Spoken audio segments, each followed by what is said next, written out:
Hi, ഇന്ന് നമ്മുടെ മാളിൻ്റെ hair care ആണ് കേട്ടോ. ഹെയർ കെയർ എന്നൊന്നും പറയാൻ പറ്റുകയില്ല. ജസ്റ്റ് ഒന്ന് കുറച്ച് എണ്ണ തേച്ചിട്ട് താളിയിട്ട് കഴുകുന്നു, അത്രേ ഉള്ളൂ. കൃത്യമായിട്ടൊന്ന് ഹെയർ കെയർ ചെയ്തു പോകാൻ പറ്റുന്നില്ല. കാരണം ഒന്നാമത് സ്കൂൾ എക്സാമാണ് ഇപ്പം.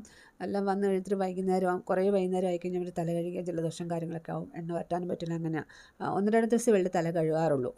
അത് തന്നെ ഇവളിപ്പോൾ ജസ്റ്റ് വെറുതെ ഒന്ന് ഓയിൽ പുറത്തുകൂടെ ഒന്ന് തൊട്ടില്ല എന്നാക്കി അങ്ങ് കഴുകുക ചെയ്യുന്നത്. പിന്നെ എന്തായാലും കുറേ ആയി പിടിച്ചിരുത്തി എണ്ണ തേപ്പിക്കാമെന്ന് വിചാരിച്ചു. അവൾക്ക് എണ്ണ തേക്കുന്നത് ഇഷ്ടമില്ല, ഭയങ്കര ഇറിറ്റേഷനാണ്. എണ്ണയുടെ കുപ്പി ഒന്ന് പിടിക്കാൻ പറഞ്ഞപ്പോഴും ഭയങ്കര അസ്വസ്ഥതയാണ്. ഇന്നേ ഏതായാലും ഞാനൊന്ന് പിടിച്ചിരുത്തി.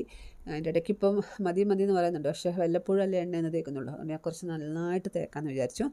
കുറച്ച് നന്നായിട്ട് തേച്ച് കുറച്ച് നേരം ഒന്ന് മസാജ് ചെയ്തു. ഒത്തിരി നേരം മസാജ് ചെയ്യാൻ സമയമില്ല. വൈകുന്നേരമായി കുറേ നേരം ഇരിക്കാൻ സമയമില്ലാത്തതുകൊണ്ട് ജസ്റ്റ് ഒന്ന് മസാജ് ചെയ്തിട്ട് ഞാൻ അതവിടെ കെട്ടി വെക്കാമെന്ന് വിചാരിച്ചു. മുടി ഇവളുടെ തലയിലാണേലും എൻ്റെ ഉത്തരവാദിത്വം എനിക്കാണ്. ചീകലും ഈ എണ്ണ വരട്ടലും സംഭവങ്ങളും എല്ലാം എൻ്റെ ഉത്തരവാദിത്തമാണ്. അവൾക്ക് എണ്ണ വരട്ടാനൊന്നും ഇഷ്ടമില്ല, എല്ലാം ഞാൻ തന്നെ ചെയ്യണം. അപ്പം ഇനി കുറച്ച് നേരം എണ്ണ വരട്ടി അവിടെ ഇരുന്നതിന് ശേഷം ചെമ്പരത്തി താളി ഉണ്ടാക്കാമെന്ന് വിചാരിച്ചു. നമ്മുടെ മുറ്റത്ത് തന്നെ ചെമ്പരത്തി ഉണ്ട്. അതിൻ്റെ പൂവും കുറച്ച് ഇലയും കൂടെ ഞാൻ പറിച്ചെടുത്ത് നന്നായിട്ട് കഴുകി എടുത്തിട്ടുണ്ട്. അപ്പോൾ അതിൻ്റെ കൂടെ തന്നെ ഞാൻ നമ്മുടെ കറ്റാർവാഴയുടെ ഒരു ലീഫ് കൂടി ഇടുന്നുണ്ട് കേട്ടോ. നമുക്ക് കറ്റാർവാഴയും ഇവിടെ ഒത്തിരി ഉണ്ട്. അതും ഒരു ലീഫ് എടുത്ത് ഞാൻ നന്നായിട്ട് കഴുകിയിട്ട് കുറച്ച് നേരം ഇങ്ങനെ ചാരി വെച്ചു, അതിൻ്റെ മഞ്ഞക്കറ പോകാൻ വേണ്ടി. അതിനുശേഷം അതിൻ്റെ മുള്ള് ചെത്തി കളഞ്ഞിട്ട് അത് ജാറിലോട്ടിട്ടു. അതിൻ്റെ കൂടെ തന്നെ നമ്മുടെ ചെമ്പരത്തിയുടെ ലീഫും ഫ്ലവറും കൂടെ ചെറുതായിട്ട് ഞുറുക്കിയിട്ടിട്ട് കൊടുത്തു.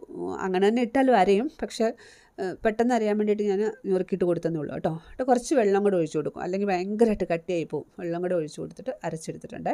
ഇത് അവളുടെ തലയെ പറ്റി കുറച്ച് നേരം വെക്കണം. എൻ്റെ തലയിലൊക്കെ പുരട്ടി കുളിയൊക്കെ കഴിഞ്ഞു